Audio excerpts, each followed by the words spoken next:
അവരുടെ ചുറ്റും നിന്ന കുടുംബത്തിലെ ബാക്കിയുള്ളവർ ഇപ്പോഴും സംഭവസ്ഥലത്ത് നിന്ന് പിന്മാറാതെ പരസ്പരം പലതും പറഞ്ഞു. ഗായത്രി ദേവിയുടെ ശബ്ദം ആ പിറുപിറുപ്പലുകളെ മുറിച്ചു. മൂർച്ചയുള്ള ആജ്ഞാപിക്കുന്ന ശബ്ദത്തിൽ അവർ പറഞ്ഞു, ശരി, നാടകം കഴിഞ്ഞു. ഇനി ഈ കാര്യം ഇവിടെ ആരും സംസാരിക്കില്ല. വരന്റെ ആളുകൾ ഉടൻ തന്നെ ഇവിടെ വരും. അവർ എത്തുന്നതിന് മുമ്പ് നിങ്ങളെല്ലാവരും ഞാൻ പറയുന്നത് വ്യക്തമായി മനസ്സിലാക്കണം. ഇവിടെ എന്താണ് സംഭവിച്ചത്, അതെങ്ങനെ സംഭവിച്ചു എന്ന് ആർക്കും അറിയില്ല. ആരും അതിനെക്കുറിച്ച് സംസാരിക്കാനും പാടില്ല. അവരുടെ വാക്കുകൾ വിധിയുടെ അവസാന കുറിപ്പ് പോലെയായിരുന്നു. അവർ അവിടെ നിന്ന ഓരോ മുഖത്തേക്കും നോക്കി തന്റെ കൽപ്പനകൾ ഉൾക്കൊണ്ടിട്ടുണ്ടെന്ന് ഉറപ്പാക്കി. പിന്നെ വേദികയെയും കൊണ്ട് അവിടെ നിന്നും പോയി. ഗായത്രി ദേവി തന്റെ മുറിയിലേക്ക് പോയ ഉടനെ ആവണി ആദിത്യന്റെ നേരെ തിരിഞ്ഞു. എന്നിട്ട് സംശയം നിറഞ്ഞ സ്വരത്തിൽ അവനോട് ചോദിച്ചു, ആ കാർ മോഷ്ടിക്കപ്പെട്ടതാണെന്ന് നിനക്കെങ്ങനെ മനസ്സിലായി? ആദിത്യന്റെ ചുണ്ടുകളിൽ ഒരു നേരിയ പുഞ്ചിരി തെളിഞ്ഞു. അവൻ ആത്മവിശ്വാസത്തോടെ പറഞ്ഞു, എക്സ്പീരിയൻസ്. എനിക്ക് സ്പോർട്സ് കാറുകളെക്കുറിച്ച് ഒരുപാട് കാര്യങ്ങൾ അറിയാം. അത് കണ്ട നിമിഷം തന്നെ അതിലെ പല പാർട്സും ഫേക്കാണെന്ന് എനിക്ക് മനസ്സിലായി. സ്പോർട്സ് കാറുകളെപ്പറ്റി നിനക്ക് ഇത്രയധികം അറിയാമെന്ന് എനിക്കറിയില്ലായിരുന്നു. ആവണി അവനെ അംഗീകരിക്കുന്നത് പോലെ നോക്കി. അവളുടെ കണ്ണുകളിൽ ആശ്ചര്യം മിന്നിമറഞ്ഞു.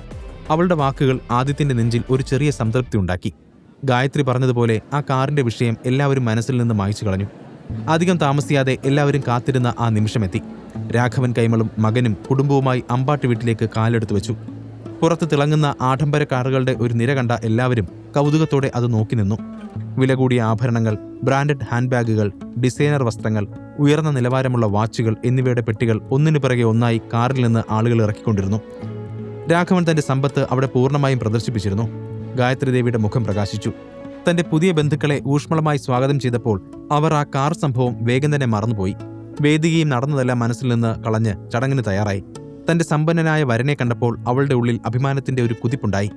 ആവണിയെ ചെറുതാക്കാൻ പറ്റിയ ഒരവസരം തന്നെയാണത്. വേദിക മനഃപൂർവ്വം അവളുടെ സ്വരം മയപ്പെടുത്തി ആവണിയോട് പറഞ്ഞു, ആവണി, സിദ്ധാർത്ഥ് എനിക്ക് ഒരുപാട് കോസ്റ്റ്ലി ആയ ചില പേഴ്സുകൾ കൊണ്ടുവന്നിട്ടുണ്ട്.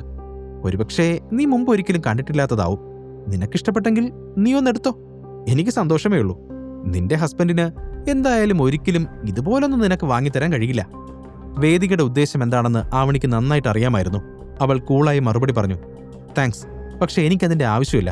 അതേ, ചെറുപ്പം തൊട്ടേ നീ എന്നോട് ഇത്ര മര്യാദയ്ക്ക് സംസാരിച്ച് ശീലമില്ലാത്തതുകൊണ്ട് നീ പറഞ്ഞത് ദഹിക്കാൻ തന്നെ എനിക്ക് സമയമെടുക്കും.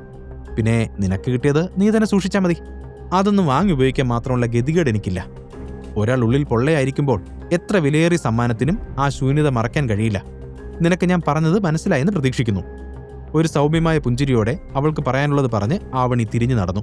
വേദികയുടെ മുഖം ചുവന്നു. ഇത്തവണയും ആവണി തന്നെ സ്കോർ ചെയ്തതായി അവൾക്ക് തോന്നി.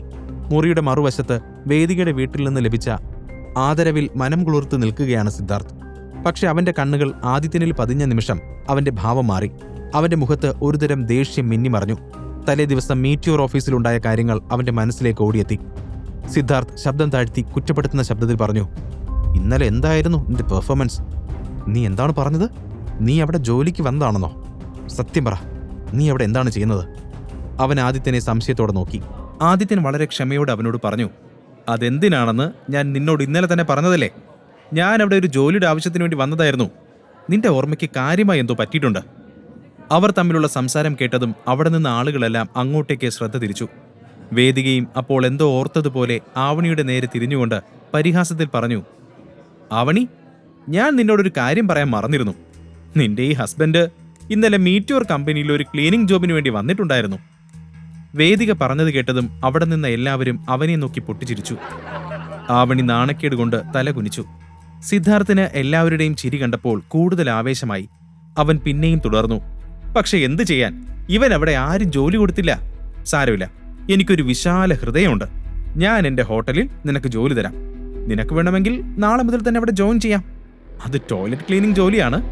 നിന്നേക്കാൾ നന്നായി അത് മറ്റാർക്കും ചെയ്യാൻ പറ്റില്ലെന്ന് എനിക്കറിയാം. നിനക്ക് വേണമെങ്കിൽ ഞാൻ 15,000 രൂപ മാസം സാലറി തന്നേക്കാം. വേറെന്ത് വേണം? അത്രയും പണമൊന്നും ഒരുമിച്ച് നീ നിന്റെ ജീവിതത്തിൽ കണ്ടിട്ടുണ്ടാവില്ല, അല്ലേ ആദിത്യ? സിദ്ധാർത്ഥ് പറഞ്ഞു തീർന്നതും ആവേശത്തിൽ വേദിക അത് ഏറ്റുപിടിച്ചു. സിദ്ധാർത്ഥ്, വേണമെങ്കിൽ സാലറി കൂടാതെ ഇടയ്ക്ക് ടിപ്പൊക്കെ കൊടുക്കാട്ടോ.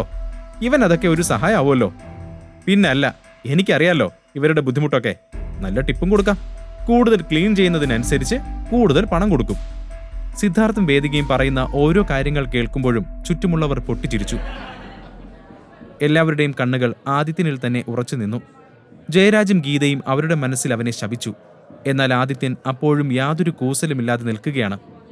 താങ്ക് യു, പക്ഷേ എനിക്ക് നിങ്ങളുടെ ഹോട്ടലിൽ ജോലി ചെയ്യാൻ ഒട്ടും താല്പര്യമില്ല. ആദിത്യൻ ഭാവമാറ്റം ഒന്നുമില്ലാതെ പറഞ്ഞത് കേട്ട് വേദിക ഉടനെ തിരിച്ചടിച്ചു. അതായത് നിനക്ക് ഒരു ജോലിയും ചെയ്യാനുള്ള കഴിവില്ല എന്നർത്ഥം. എനിക്ക് യാതൊരു കഴിവുമില്ലെന്ന് ആര് പറഞ്ഞു? ആദിത്യന്റെ മറുപടി കേട്ട് വേദിക പൊട്ടിച്ചിരിച്ചു. അതൊക്കെ ആരെങ്കിലും പറഞ്ഞിട്ട് വേണോ? എനിക്ക് തന്നെ അറിയാവുന്നതല്ലേ. അല്ലെങ്കിൽ നീ പറ, നിനക്ക് എന്ത് കഴിവാണുള്ളത്?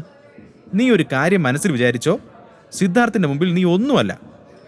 അപ്പോഴേക്കും സിദ്ധാർത്ഥ് വേദികയുടെ അടുത്തേക്ക് വന്നു. വേദിക, അത് വിട്ടേക്ക്. അവനുമായൊക്കെ നീ എന്തിനാണ് എന്നെ താരതമ്യം ചെയ്യുന്നത്? ഇതും പറഞ്ഞുകൊണ്ട് സിദ്ധാർത്ഥ് ചിരിച്ചുകൊണ്ട് ആദിത്യനെ ചുറ്റിപ്പറ്റി നടക്കാൻ തുടങ്ങി. മീറ്റോറിൽ വെച്ചുണ്ടായ അപമാനം അവൻ ഇപ്പോഴും മറന്നിട്ടില്ല. എന്നാൽ ആദിത്യൻ അടക്കിയ സ്വരത്തിൽ ദേഷ്യത്തോടെ പറഞ്ഞു, പണത്തിന്റെ ബലത്തിൽ നീ ഇങ്ങനെ വല്ലാതെ ചാടേണ്ട. ഈ സമ്പത്ത് പോലും നിനക്ക് നാളെ ഉണ്ടായെന്ന് വരില്ല. അപ്പോൾ ആരെങ്കിലും നിന്നെ ഇതേ രീതിയിൽ കളിയാക്കും. മറക്കരുത്, നല്ല സമയങ്ങൾ എന്നും നിലനിൽക്കില്ല. എനിക്ക് സമ്പത്തുണ്ടാകുമോ ഇല്ലയോ എന്ന് എനിക്കറിയില്ല. പക്ഷെ നിനക്ക് ഈ ജീവിതത്തിൽ ഒരിക്കലും സമ്പന്നനാകാൻ കഴിയില്ലെന്ന് എനിക്കറിയാം. കാരണം എന്നാൽ സിദ്ധാർത്ഥ് തന്റെ വാചകം പൂർത്തിയാക്കുന്നതിന് മുമ്പ് തന്നെ നിരവധി ആളുകൾ പൊടുന്നനെ പുറത്തേക്ക് നീങ്ങുന്നത് അവൻ ശ്രദ്ധിച്ചു. പെട്ടെന്ന് പാർട്ടിയിൽ ഒരു വിചിത്രമായ ബഹളം പടർന്നു. ഗേറ്റിൽ വില കൂടിയ കാറുകൾ വരുന്ന ശബ്ദം കേട്ട് ഗായത്രി ദേവിയും അമ്പരന്ന് പുറത്തേക്ക് പോകാൻ തുടങ്ങി. എന്നാൽ അവർ മുന്നോട്ട് കാലെടുത്ത് വെച്ച ഉടനെ വില കൂടിയ സമ്മാനങ്ങളുമായി നിരവധി ഗാർഡുകൾ അകത്തേക്ക് വരുന്നത് അവർ കണ്ടു. അകത്തേക്ക് കയറിയ എല്ലാ ഗാർഡുകളും ഹാളിൽ സമ്മാനങ്ങൾ കൂട്ടിയിട്ടു. രാഘവനും സിദ്ധാർത്ഥും കൊണ്ടുവന്ന സമ്മാനങ്ങളെക്കാൾ 10 ഇരട്ടി വിലയുള്ളതായിരുന്നു ഈ സമ്മാനങ്ങൾ. ജനക്കൂട്ടത്തിന്റെ പിറുപിറുപ്പ് വീണ്ടും തുടങ്ങി. നിമിഷങ്ങൾക്ക് മുമ്പ് ആദിത്യനെ പരിഹസിച്ചിരുന്ന അതേ ആളുകൾ ഇപ്പോൾ അവരുടെ മുന്നിൽ വച്ചിരിക്കുന്ന വില കൂടിയ ആഭരണങ്ങളെക്കുറിച്ച് സംസാരിക്കാൻ തുടങ്ങി. ആ ബഹളത്തിനിടയിൽ മൂർത്തി സകല പ്രതാപത്തോടും കൂടെ അമ്പാട്ട് വീട്ടിലേക്ക് കയറി വന്നു. അയാളുടെ പിന്നിൽ തോക്കുകളുമായി 4 ബോഡി ഗാർഡുകളെ കൂടെ കണ്ടപ്പോൾ ഗായത്രി ദേവി അത്ഭുതപ്പെട്ടു. അത് രാഘവന്റെ ബന്ധുവാണെന്ന് അവർ കരുതി. മൂർത്തി അകത്തേക്ക് കടന്നയുടനെ അയാൾ അല്പം അകലെ നിന്നിരുന്ന ആദിത്യനെ നോക്കി. ആദിത്യൻ കണ്ണുകൊണ്ട് ഗായത്രി ദേവിയെ ആംഗ്യം കാണിച്ചു. മൂർത്തി ഉടനെ കണ്ണട മാറ്റി അവരെ നോക്കി. ഹലോ മിസ്സിസ് ഗായത്രി ദേവി, നിങ്ങളുടെ ചെറുമകളുടെ വിവാഹത്തിന് ഞങ്ങളുടെ ആശംസകൾ. ഈ സമ്മാനങ്ങളെല്ലാം ആയിരൂരിലെ പള്ളിക്കൽ കോവിലകത്തിൽ നിന്നും കൊടുത്തയച്ചതാണ്. നിങ്ങൾക്കിതെല്ലാം ഇഷ്ടപ്പെടുമെന്ന് ഞാൻ പ്രതീക്ഷിക്കുന്നു. പള്ളിക്കലെ കൊച്ചു തമ്പുരാൻ നിങ്ങൾക്കിത് തരാൻ വേണ്ടി എന്നെ ഈ പാർട്ടിയിലേക്ക് പ്രത്യേകം അയച്ചതാണ്. ഈ സമ്മാനങ്ങളെല്ലാം പള്ളിക്കൽ കോവിലകത്തിൽ നിന്നുമാണെന്നറിഞ്ഞതും ഗായത്രി ദേവി ഞെട്ടിപ്പോയി. ബിസിനസ്സിൽ സജീവമായിരുന്നതിനാൽ അവർക്ക് അവരെക്കുറിച്ച് നന്നായി അറിയാമായിരുന്നു. പള്ളിക്കൽ കോവിലകത്തിന്റെ സ്വാധീനത്തെപ്പറ്റി അവിടെയുണ്ടായിരുന്ന എല്ലാവർക്കും നന്നായി അറിയാമായിരുന്നു. എന്നാൽ ഇത്രയും പ്രധാനപ്പെട്ട ഒരു കുടുംബം എന്തിനാണ് ഒരാളെ തന്റെ വീട്ടിലേക്ക് അയക്കുന്നതെന്ന് അവർക്ക് മനസ്സിലായില്ല. രാഘവനും സിദ്ധാർത്ഥും ഒരുപോലെ ആശയക്കുഴപ്പത്തിലായി. മറുവശത്ത് ആവണിയുടെ മനസ്സ് ചോദ്യങ്ങളാൽ നിറഞ്ഞിരുന്നു. രാഘവൻ മുന്നോട്ട് വന്ന് മൂർത്തിയുടെ അടുത്ത് നിന്നു. രാഘവനെ കണ്ടപ്പോൾ ഗായത്രി ദേവി ഊഷ്മളമായി പുഞ്ചിരിച്ചു. രാഘവൻ, പള്ളിക്കൽ കോവിലകവുമായി നിങ്ങൾക്ക് നല്ല ബന്ധമുണ്ടെന്ന് കണ്ടതിൽ എനിക്ക് വളരെ സന്തോഷമുണ്ട്. അവർ ഞങ്ങളുടെ ചെറിയ പാർട്ടിയിലേക്ക് വന്നതിൽ വളരെ സന്തോഷം. രാഘവൻ ഒരു നിമിഷം ആശയക്കുഴപ്പത്തിലായി. പിന്നെ അത് എതിർക്കാതെ ഒരു പുഞ്ചിരിയോടെ മൂർത്തിയെ നോക്കി. പള്ളിക്കൽ കോവിലകവുമായി തനിക്ക് ഒരു ബന്ധവുമില്ലെന്ന് അയാൾക്ക് നന്നായി അറിയാമായിരുന്നു. പക്ഷെ ഗായത്രി ദേവിയുടെ മുന്നിൽ അത് പറഞ്ഞ് സ്വയം അപമാനിതനാവാൻ അയാൾ ആഗ്രഹിച്ചില്ല. ഇത്രയും ശക്തമായ ഒരു കുടുംബവുമായി തന്റെ അച്ഛന് ബന്ധമുണ്ടെന്ന് കരുതിയ സിദ്ധാർത്ഥിന്റെ നെഞ്ച് അഭിമാനത്താൽ വിരിഞ്ഞു.